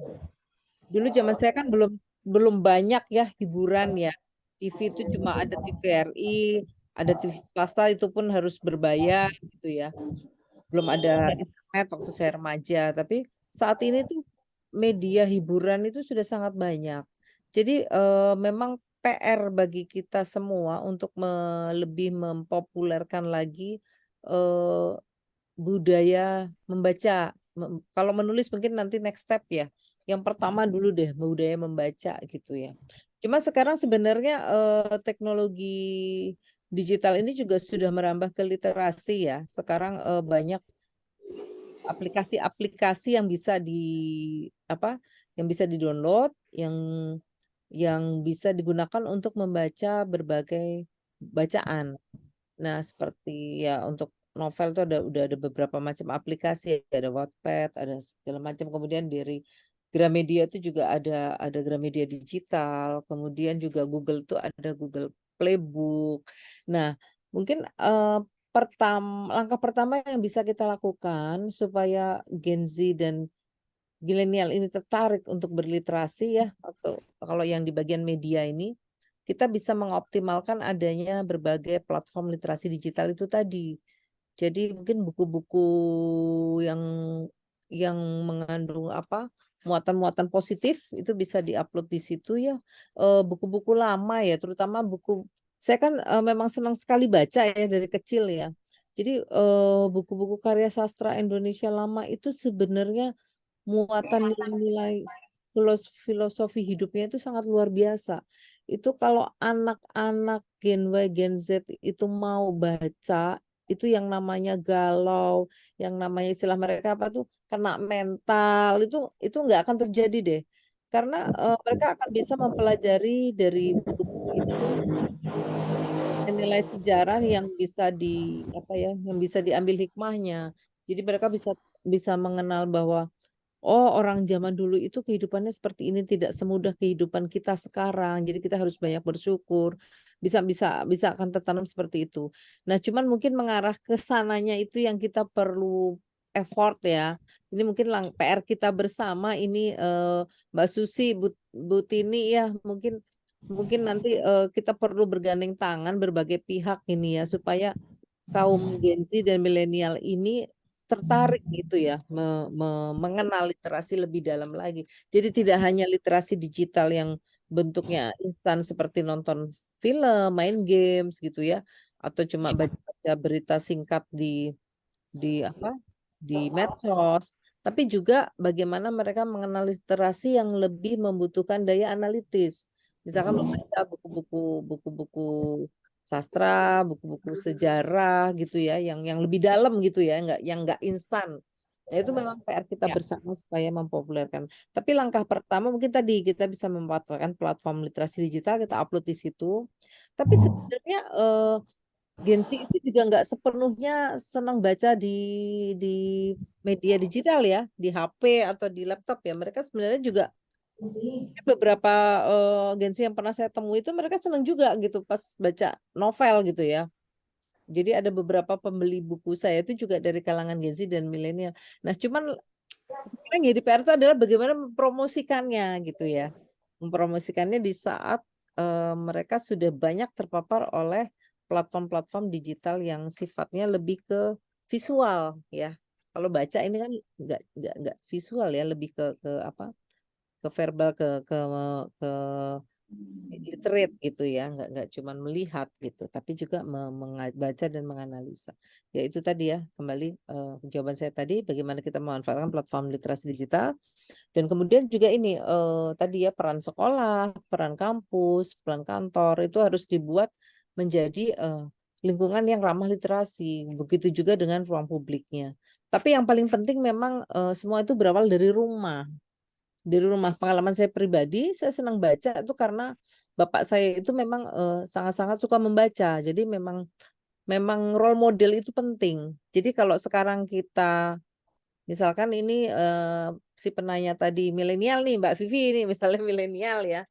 Milenial tapi Mbak Vivi ini senang nulis. Nah, mungkin bisa jadi role modelnya Mbak Vivi itu mungkin orang tuanya atau siapa gitu yang jadi panutan Mbak Vivi itu adalah eh, orang yang sedang membaca gitu.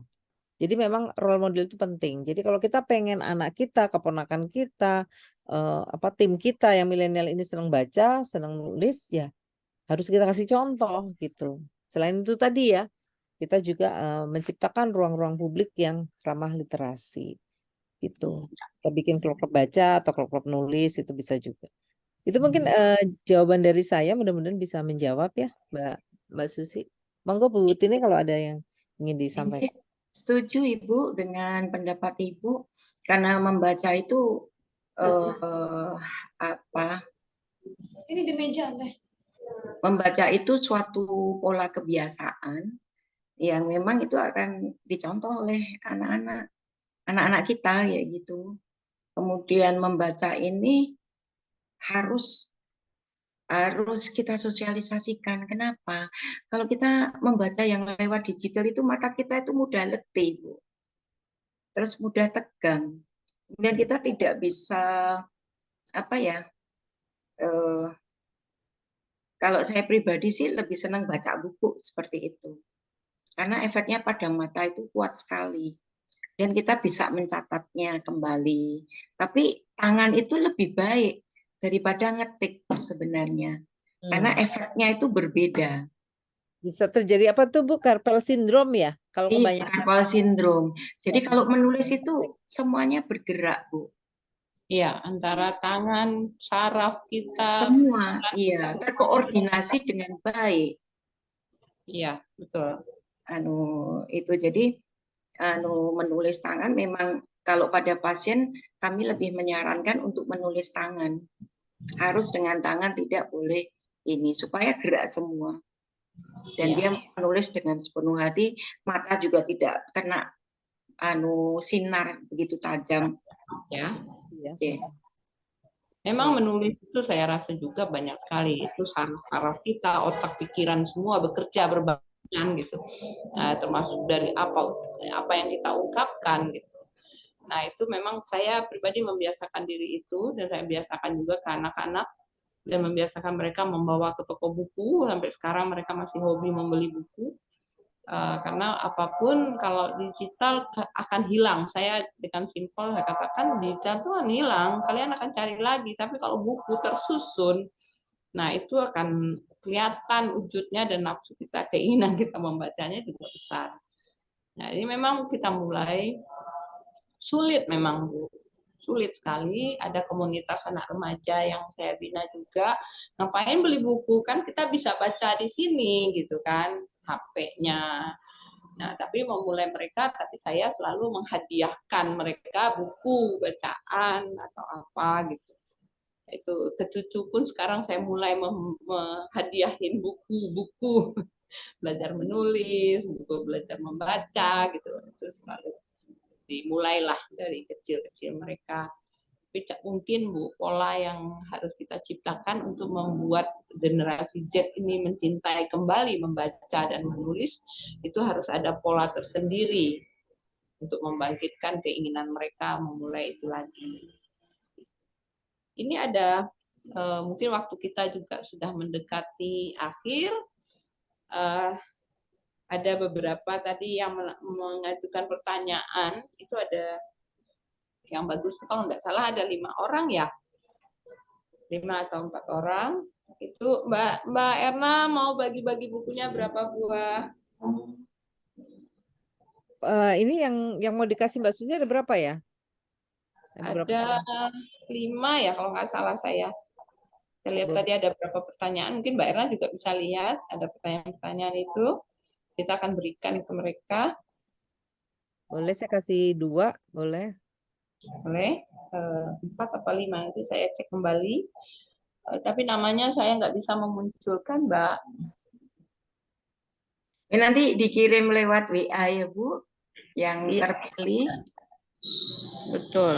Mbak Arin mungkin bisa bantu, Mbak Arin bisa bantu melihat. Ya, baik Bu. Mbak Arin nanti juga ikut Dikirim WA atau bagaimana ya Bu? Iya, paling dengan alamat ya. Nanti dicatat. Baik Bu. Ya. Mas Susilo udah punya buktinya lah, udah kita kasih. Mbak Arin juga udah. Sudah Bu. Mbak Susi yang belum ya, nanti tak kirimin Mbak Susi. Berarti saya dapat dari dokter Tini ya Bu. Ya, nanti untuk Mbak Arin dapat hadiah dari Bu Tini ya. Bentar. Ya, saya rasa cukup ya, nanti Mbak. kan tadi para peserta kan semua sudah registrasi, ada nomor WA Ya. dan email ya Mbak Arin ya. Nanti bisa dikontak deh. Baik yang Bu. tanya tadi. Ada. Yang registrasi semua ada nomor teleponnya ya. Mungkin Ya, kita kontak langsung. Meminta alamat mereka. Jadi kita bisa berbagi. Nama-namanya juga mungkin ada di Mbak Arin ya. Betul Bu, betul. Ya. Mungkin Mbak Erna ada closing. Ya, Mas Susilo nih harusnya yang closing, yang membuka. Mas Susilo kemana? Mungkin ada tambahan Mbak Erna dan Bu Tini. Oh, ya. Mungkin tambahan dari saya Mbak Susi ya. Ini memang sebenarnya ini bukan langkah yang harus berhenti di sini ya. Ini kita harus Ya. melanjutkan dengan langkah-langkah berikutnya karena memang kesehatan mental ini sangat sangat sangat penting dan apalagi saya pernah ngobrol juga sama Dokter Hasto ya, Kepala BKKBN, bahwa fenomena penurunan kesehatan mental remaja itu cukup tinggi di Indonesia. Jadi ini sebenarnya kita sudah mengkhawatirkan ya Mbak ya. Mungkin Ya. jadi angka-angka yang tadi itu sebenarnya hanya gunung es, tidak mencerminkan kondisi yang sebenarnya. Jadi bisa jadi jumlah remaja yang milenial maupun Gen Z yang terkena gangguan mental itu jumlahnya lebih banyak. Jadi ini merupakan PR kita bersama. Ini harus segera kita lakukan langkah-langkah berikutnya ya untuk menciptakan tadi lingkungan yang lebih ramah literasi, baik di lingkungan keluarga, mulai dari keluarga, sekolah, kampus, kantor, dan juga masyarakat umum dan juga media yang literasi yang positif ya sehingga bisa membentuk mental para Gen Z dan milenial mempunyai kesehatan mental yang jauh lebih baik. Karena lagu Indonesia Raya itu kan liriknya bukan bukan badannya dulu tapi jiwanya dulu kan yang dibangun. Gimana? Bangunlah jiwanya, bangunlah badannya. Jadi jiwanya dulu yang disehatkan dulu ya gitu ya Bu Tini ya. Ya, tanpa kesehatan jiwa untuk melakukan aktivitas dengan baik itu agak repot juga ya Bu. Kayak Iya, misalnya aja kita kecapean gitu ya, kalau untuk fokus saja juga jadi sulit. betul. Sebenarnya Bu Erna, Memang ya. program-program itu banyak sebenarnya, tetapi sayangnya dikerjakan tidak optimal. Jadi kadang-kadang ini pokoknya udah dikerjakan gitu, tapi tidak ditelusuri dengan baik, tidak dilanjutkan. Jadi misalnya program ini pengambilan pasung, tapi hanya titik pengambilan pasung saja. Tidak program selanjutnya untuk pasung itu apa? Seperti itu. Apa yang harus langkah selanjutnya apa? Misalnya ada kekerasan pada anak, bully di sekolah. Cuman diobatkan, tetapi yang tergabung di situ tidak melanjutkan karena bisa ya sudah yang penting bikin laporan itu loh Bu yang saya selama jadi PNS terus terang itu yang bikin gemergel itu dan masing-masing sendiri padahal ini harus tim gitu Harus berkolaborasi. Era digital apalagi kolaborasi sekarang harus kolaborasi semua pihak sehingga kita bisa semua mengambil langkah-langkah yang lebih komprehensif gitu ya, Bu Tini. iya benar makanya adanya semuanya harus padu harus lihat dari sisi apa kemudian disatukan idealnya seperti itu Bu karena kalau tidak kita total gitu sulit karena ini sudah seperti bola ruwet Ya, betul. Sudah menggelinding, sudah kadang tidak terkendali lagi gitu. Jadi ya memang ya pengalaman kalau saya orang lapangan ya saya alami. Sulit sudah ini siapa yang ini ya kan ada kasus di sini kan yang saya bilang ya bahwa ini harus tim dan pemegang kekuasaan itu harus peduli tentang ini. Kalau enggak ya piye. Ya akan karena ada aturan-aturan baru yang kayak tadi kata Bu Jalil ya bahwa tidak boleh membuka HP anak itu. Iya Bu, saya juga hal-hal baru kalau kebijakannya terus apa yang kita harus lakukan tidak bisa dikerjakan gimana itu injih itu saja mungkin saya ada penutup ya Bu nanti burung dara burung cendrawasih dicari dulu di Kota Pati. Cakep. Sekian, terima kasih. Semoga bermanfaat dan mengena di hati. Assalamualaikum. Waalaikumsalam warahmatullahi wabarakatuh. Luar biasa. Saya sangat beruntung malam ini yang semakin menambah literasi saya. Saya menghadapi anak-anak di jalanan, saya menghadapi anak-anak yang bermasalah dengan narkoba, bermasalah dengan kejadian-kejadian di dalam rumah tangga yang kabur dari rumah. Tapi hari ini literasi yang sangat luar biasa, dia menjadi tambahan yang luar biasa bagi saya pribadi. Mudah-mudahan bagi peserta yang lain pun semakin membuka wawasan kita mengenai kesehatan mental. Kita pun sebagai orang tua, saya juga dengan usia 60 tahun juga bisa sakit, bukan hanya yang muda. Nah, tapi kalau kita bisa bergandengan tangan dengan semua pihak, mudah-mudahan program-program yang kita jalankan ke depan untuk menyelamatkan generasi-generasi muda kita semakin dimudahkan. Dan Amin.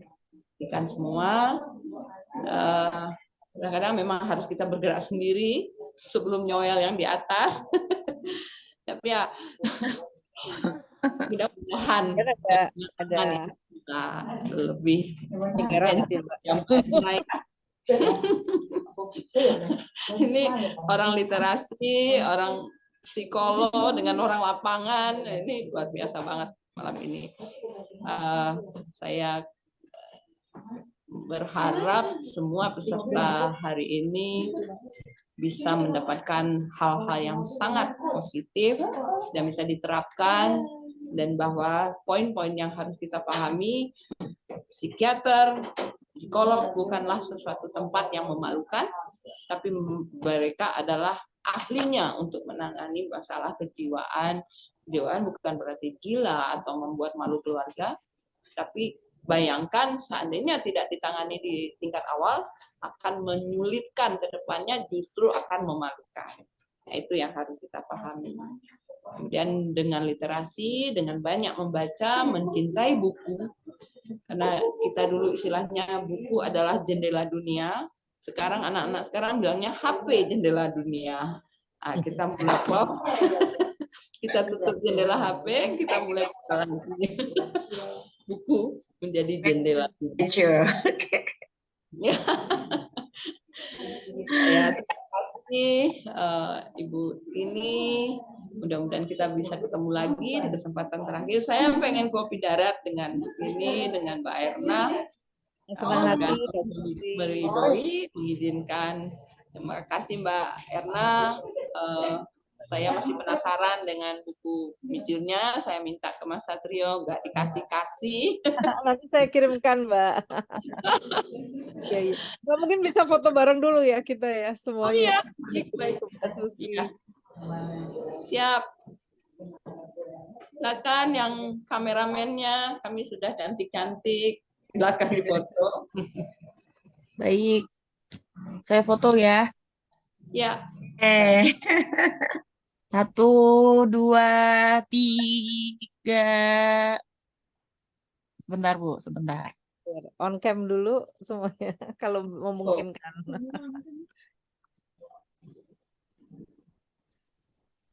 Oke, satu lagi. 1, 2, 3. Duh, Pak Susilo hilang. Ulah lagi. 1, 2, 3. Betul, lagi. 1, 2, 3. Pak Susilo hilang. Nah, 1, 2. Kapan bisa ketemu offline ya, Bu? Iya, betul. Ke Jepara ya. Monggo ke Jepara. Nanti kita ajak Mbak Susi ke Karimun, Jawa. Senang sekali. Kita bikin acara literasi di sana ya buat anak-anak pulau. Ya, mantu saya. Halo, mantu. Saya banyak menulis puisi. Nanti saya bawa puisi-puisi saya. Halo, Habibie. Juga penulis juga. Ada anak sama mantu, Bu. Oh, Mas Habibie ya. Makasih ya supportnya. Oke, Pak Susilo juga terima kasih. Kami sudah diberi wadah yang sangat manfaat ini. Mudah-mudahan di lain kesempatan kita bisa membuat acara ini lebih meriah, kita bisa lebih dengan materi yang sama. Saya rasa banyak komunitas yang masih membutuhkan. Ini kebetulan saya juga lagi ada di Sumatera. Kemarin ada pertemuan Bundo Kandung, Kongres Bundo Kandung Sedunia. Jadi mengikuti upacara-upacara adat di sini.